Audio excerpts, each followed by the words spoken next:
évidemment, une fois que la loi est publiée au journal officiel, encore faut-il qu'elle soit appliquée, c'est-à-dire que la police se saisisse de ce nouveau délit et l'applique. Ce qui n'est absolument pas garanti.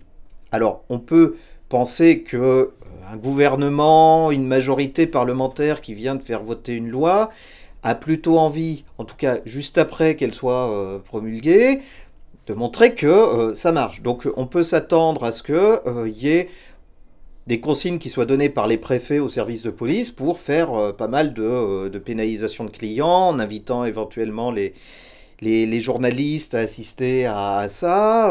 Bon, c'est ce qui avait été fait pour la loi sur le racolage, hein. Après, la loi sur le racolage nous fournit aussi un exemple, hein, un modèle. Progressivement, le nombre de condamnations a baissé très nettement. Et on voit dans certains quartiers de Lyon, là où ça pose pas trop de problèmes, des prostituées se réinstaller aux endroits d'où elles ont été chassées il y a une dizaine d'années. Donc, on peut penser que après une phase un peu de médiatisation de l'action policière, et d'autant plus que les policiers sont pas spécialement motivés par ce type de délit, qu'ils considèrent comme du sale boulot. Faire du flagrant délit sur des passes, c'est quand même pas très ragoûtant pour un policier normalement constitué. Voilà, on peut penser que tant que dans les zones où les prostituées continuent à être indésirables, ou éventuellement des riverains ou des entreprises riveraines se plaignent, il y aura une action. Mais une fois que les effets symboliques de la loi auront été produits, il est fort possible que l'action policière s'estompe sur ce sujet-là. Alors, peut y avoir comme autre effet, là qui est important, en effet, effectivement, l'effet qui est recherché, c'est-à-dire dissuasion à l'égard des clients. Alors, ce qui risque de poser des difficultés aux prostituées elles-mêmes qui vont avoir moins de clients. Bon. Alors ça veut dire quoi? Ça veut dire on est dans un marché quasiment pur et parfait, hein. C'est le marché libéral rêvé. C'est la rencontre directe entre l'offre et la demande. Il n'y a pas d'instrument de régulation des tarifs. Donc s'il y a moins de demandes, on baisse les prix.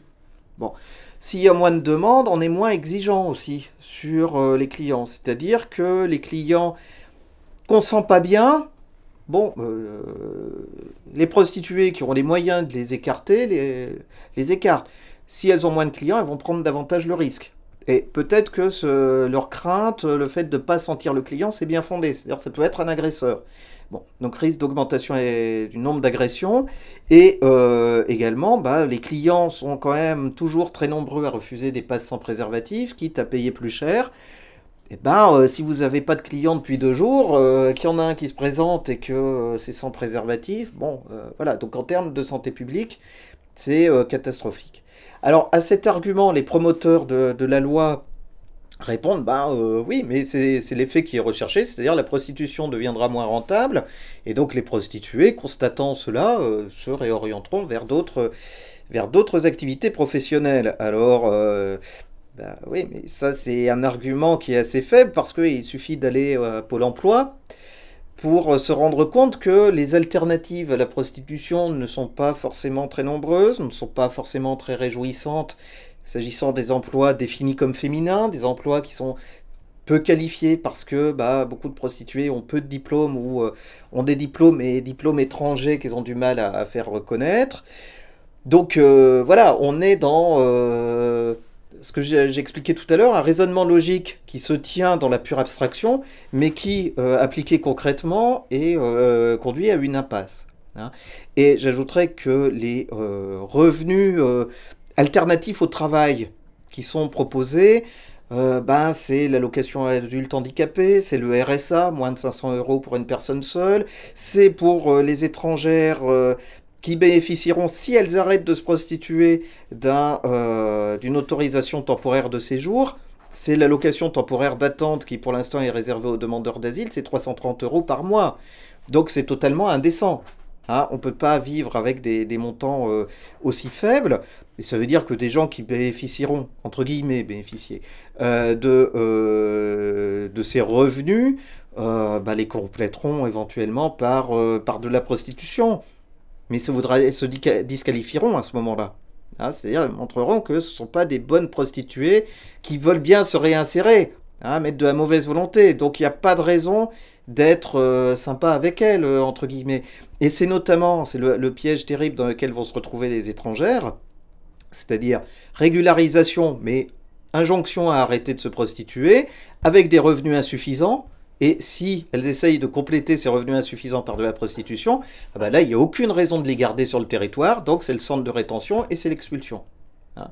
Donc on voit qu'il y a un piège, entre guillemets, machiavélique dans quelque chose qui se présente avec plein de bonnes intentions, de humanistes, etc. Aussi, il faut se rappeler que l'autorisation temporaire de séjour, bah, elle est que temporaire. Hein, il ne faut pas fâcher le ministère de l'Intérieur.